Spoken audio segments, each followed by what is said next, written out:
Oke guys, di video kali ini aku akan kembali menceritakan sebuah cerita kriminal cerita kriminal saat ini yang aku bawakan kali ini, yaitu cerita kriminal yang melibatkan beberapa orang petinggi aliran Aum Shinrikyo, yaitu aliran sekte sesat gitu loh guys. Jadi kayak mana ceritanya? Mari kita bahas. Oke guys, seperti biasa gak bosan-bosannya aku ingetin ke kalian, jika kalian suka dengan channel ini jangan lupa like, comment, and subscribe guys, karena subscribe dari kalian itu merupakan dukungan yang amat penyemangat buat aku untuk buat video selanjutnya. Sakamoto Tsutsumi Bengoshi Ika Satsugai Jiken adalah peristiwa naas yang terjadi pada tahun 1989, di mana beberapa orang petinggi aliran Aum Shinrikyo diduga kuat telah membunuh seorang pengacara yang bernama Tsutsumi Sakamoto dan juga anak dan istrinya. Di pembunuhan Tsutsumi Sakamoto ini terbilang pembunuhan yang bersih guys, dan ditemukan hanya sedikit barang bukti oleh polisi. Jadi kasus ini baru terpecahkan setelah 7 tahun kemudian.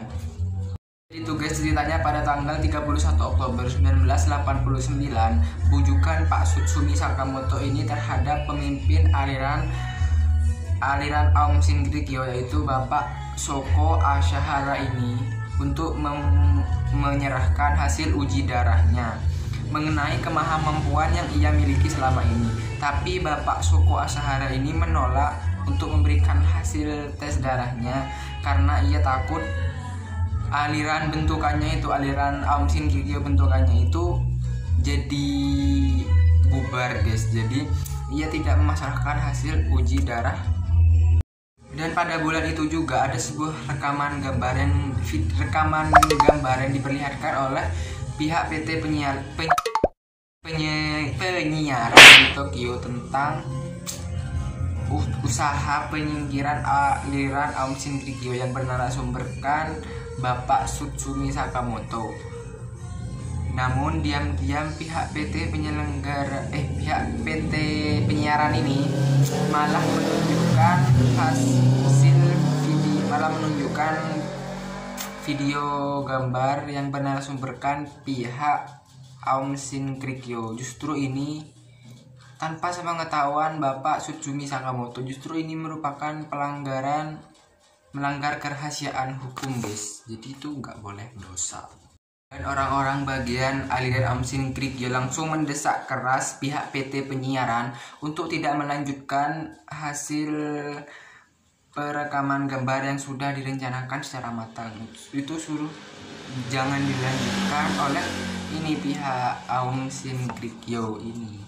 Dan beberapa hari setelahnya, tepatnya pada tanggal 3 November 1989, beberapa orang pengikut aliran Aum Shinrikyo ini ingin membalas dendam kepada Bapak Tsutsumi Sakamoto yang beranggotakan beberapa orang, yaitu seorang pakar ilmiah yang bernama Hideo Murai dan beberapa orang yang mahir dalam gerakan bela diri yang bernama Satoru Hashimoto, Tomomasa Nakagawa, dan Kazuaki Okazaki. Lalu orang ini mau ke rumahnya Pak Sakamoto ini. Namun sayangnya pada tanggal itu merupakan hari libur nasional di Jepang. Itu kan ada hari libur nasionalnya sendiri-sendiri di setiap negara itu.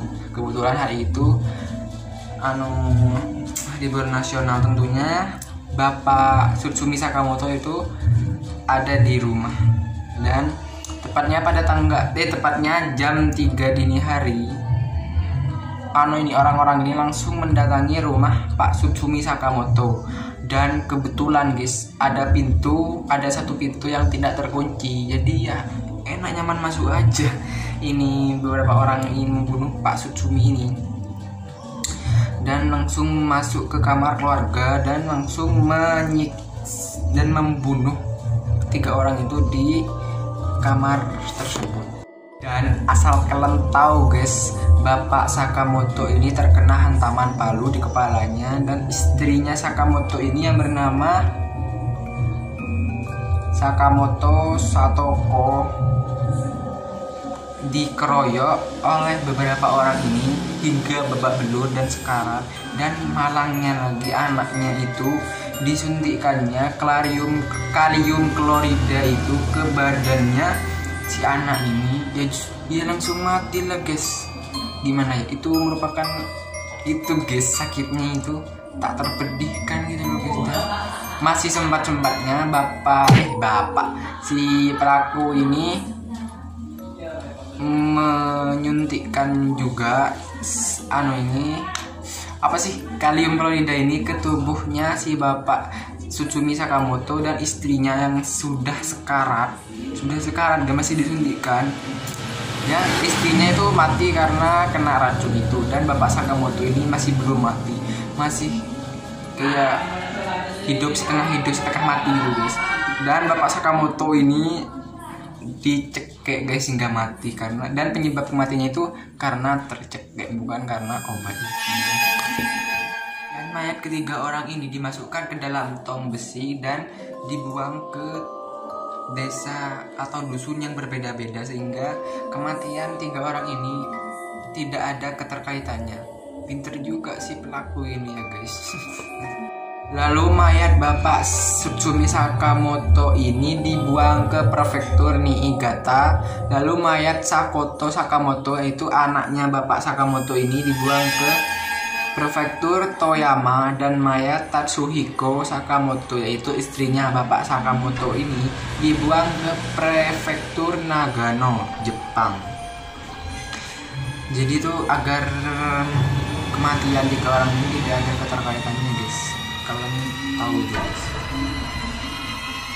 Dari saking cerdasnya para pelaku ini, kain atas tempat tidurnya dibakar dan perlengkapan tiga orang ini dibuangnya jauh-jauau. Lalu pinternya lagi, giginya tiga korban ini dihantamnya pakai benda keras sampai ada giginya gitu, supaya polisi itu kesulitan untuk mengidentifikasi tiga mayat tersebut. Lalu jasad tiga orang ini tidak ditemukan guys setelah beberapa tahun kemudian. Dan beberapa tahun kemudian, tepatnya pada tahun 1995, pelaku ini baru bisa diringkus oleh polisi, bukan karena pembunuhan ini, karena keterkaitannya terhadap kejadian serangan gas di kereta bawah tanah Tokyo. Itu bukan karena pembunuhan itu. Dan tiga mayat itu tadi sudah dikuburkan secara layak. Oke guys, cukup segitu dulu cerita kriminal yang aku bawakan hari ini. Jika kalian suka dengan channel ini, jangan lupa like, comment, and subscribe. Kalau subscribe ntar aku tonjok lo. Subscribe lo. Awas lo. Maaf guys, emosi. Makanya guys subscribe guys, biar aku tuh gak mengamuk.